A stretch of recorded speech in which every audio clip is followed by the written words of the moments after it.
بسم اللہ الرحمن الرحیم الصلاة والسلام علیک یا رسول اللہ وعلی آلک واصحابک یا حبیب اللہ۔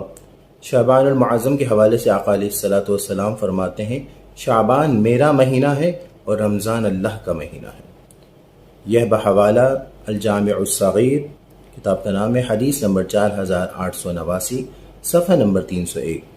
علامہ ابن حجر عسقلانی رحمۃ اللہ علیہ فرماتے ہیں کہ آقا علیہ الصلاۃ والسلام نے ماہ رجب کے حوالے سے فرمایا کہ ماہ رجب کو وہ فضیلت ہے تمام مہینوں میں جیسی فضیلت قرآن پاک کو تمام اذکار پہ ہے، اور ماہ شعبان کو وہ فضیلت ہے جیسی فضیلت آقا علیہ الصلاۃ والسلام کو تمام انبیاء کرام پہ ہے، اور ماہ رمضان کی تو بات ہی کچھ اور ہے۔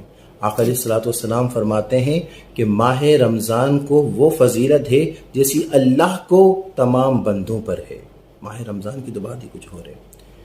ترمذی شریف میں امام ترمذی رحمۃ اللہ علیہ فرماتے ہیں کہ حضرت انس بن مالک رضی اللہ تعالی عنہ سے مروی ہے کہ آقا علیہ الصلاۃ والسلام فرماتے ہیں افضل صوم بعد رمضان بعد رمضان شعبان، یعنی رمضان کے بعد سب سے افضل ترین روزے جو ہیں وہ ماہ شعبان کے ہیں۔ آقا علیہ الصلوۃ والسلام آگے فرماتے ہیں لتعظیم رمضان، تعظیم رمضان کی وجہ سے ہے۔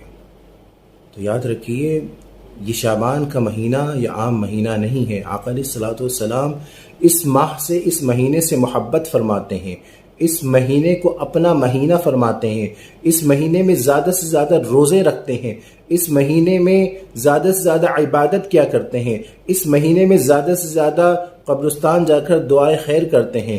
تو ہم امتیوں کو بھی چاہیے اس مہینے میں زیادہ سے زیادہ نیکیاں کریں، اس ماہ میں زیادہ سے زیادہ استغفار پڑھیں، اس ماہ میں، اور خاص شب برأت کو خاص کر جو ہے مجھ گناہ گار کے لیے بھی دعا کریں، پاکستان کے لیے بھی دعا کریں، تمام عالم اسلام کے لیے بھی دعا کریں کہ اللہ رب العالمین ہم سب پر خاص کرم نوازی فرمائے آقا علیہ الصلوۃ والسلام کے صدقے۔